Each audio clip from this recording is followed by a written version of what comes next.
going for a brisk and actually very sunny walk here in Chicago, thinking of death, meaning, what it means to be, what it means to exist.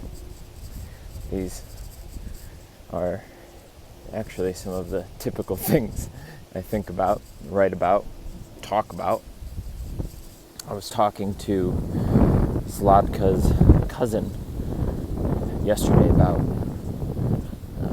the unity of being, and I'm listening to this just before making this video, listening to a podcast. They're talking about the same thing, death and meaning, and if maybe the fear of death and all the things that come along with that is caused or related to loneliness and this fear of being forever separated from loved ones. And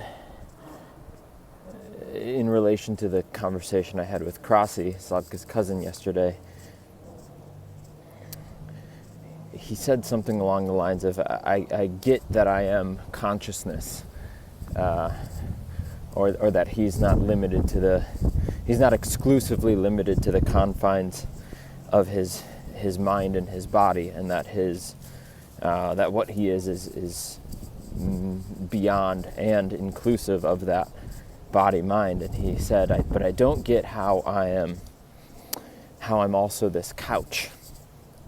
And the reason, I think, who knows?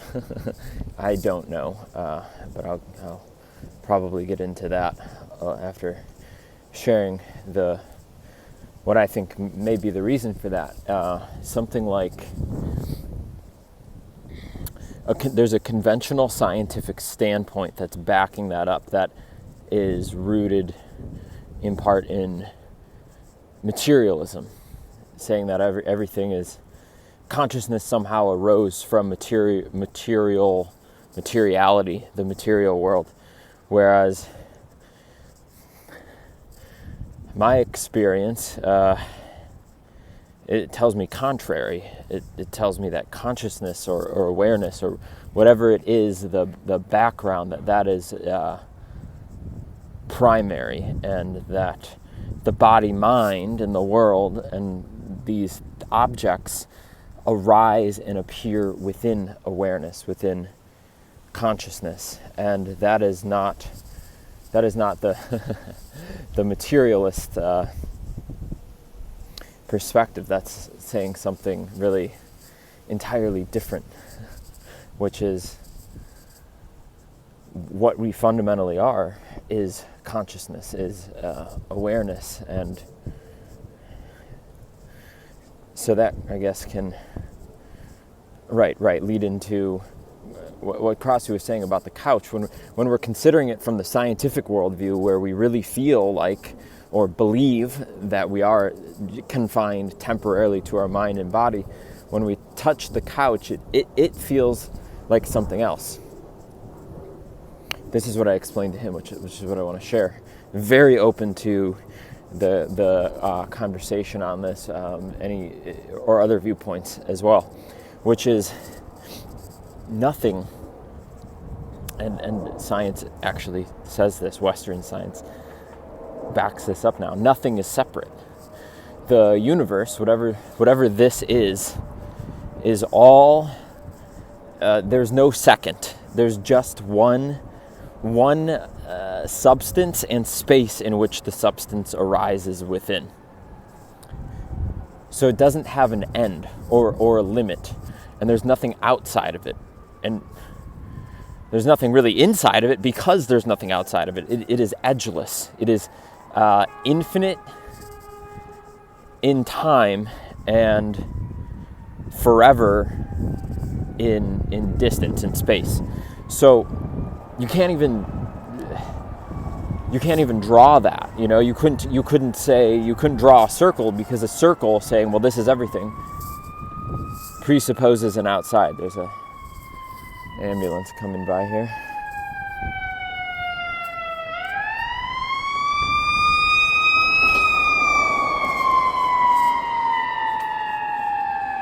shooting a little prayer of love and energy to whoever that ambulance is going to pick up. A circle cannot even really be drawn around it, because you, this, whatever it is that we are made of, and the space in between, is absolutely infinite. And we are made of that.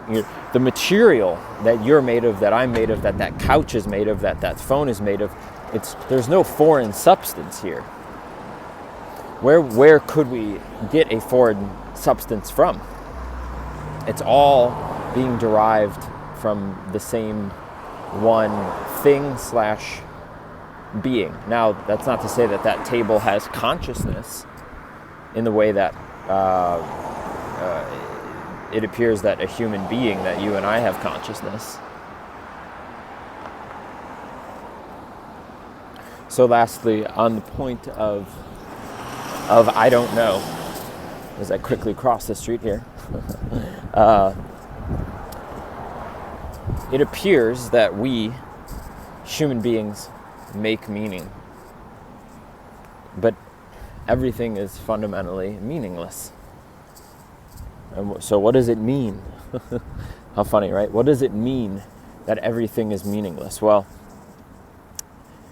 if everything is meaningless, then everything and anything has whatever meaning we assign to it. It means that we create what we value. And that's all within the story, within the appearances. So some people say, which I've heard, well, then if everything's meaningless, or if we make the meanings, which is really saying the same thing, we make the meanings, everything's meaningless. Because whatever it is whatever it is, despite what the meaning is that we put on it. Now, does the meaning that we place on something somehow alter it? Or have an effect upon it? Well, if we're having effect upon ourselves, it would appear so. It would certainly appear so.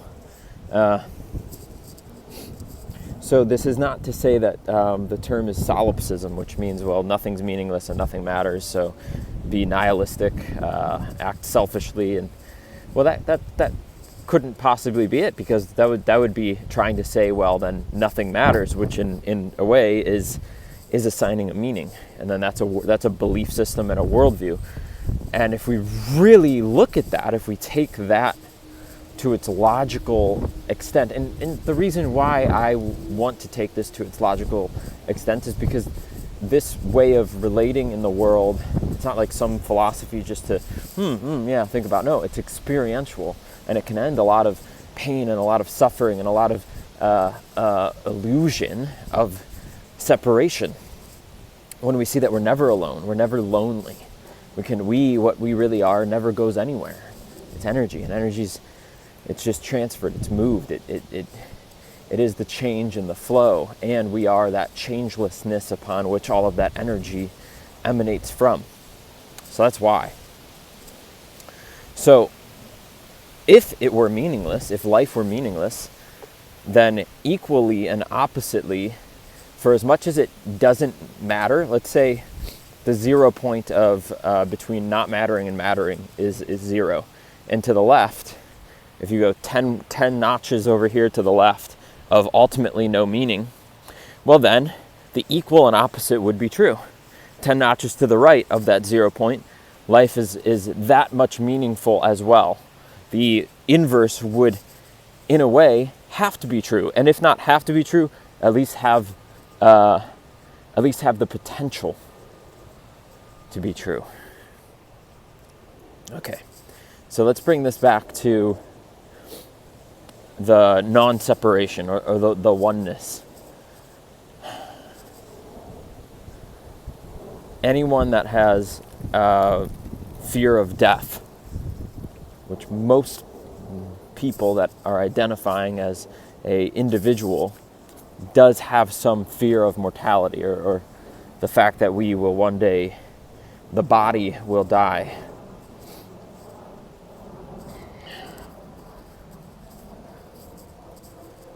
When this is not believed like over and over again, but when this is really observed and looked at, then we can see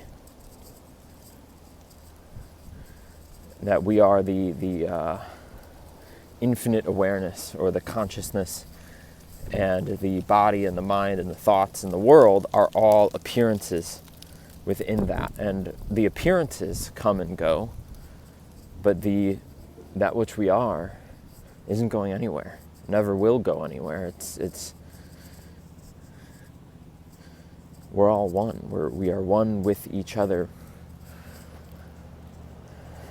And I just deeply feel if more people, not that anything has to happen, because nothing has to happen, but I do have the feeling that when more people that are identified as individuals, as separated individuals that really feel that, or really believe that, or they think they feel that, when they feel, when they see, when they experience who and what they really are as totally part, like I'm talking to you, but I'm also just talking to myself. Why would anyone hurt someone if they knew that they were only ever hurting themselves? And this is just, again, not that has to happen, or that this is the message that is going to make that happen, but it's a living piece of art. And, well, inspirations of love and truth and beauty often come from works of art, just like you and your life, and me and mine. All right. See you soon.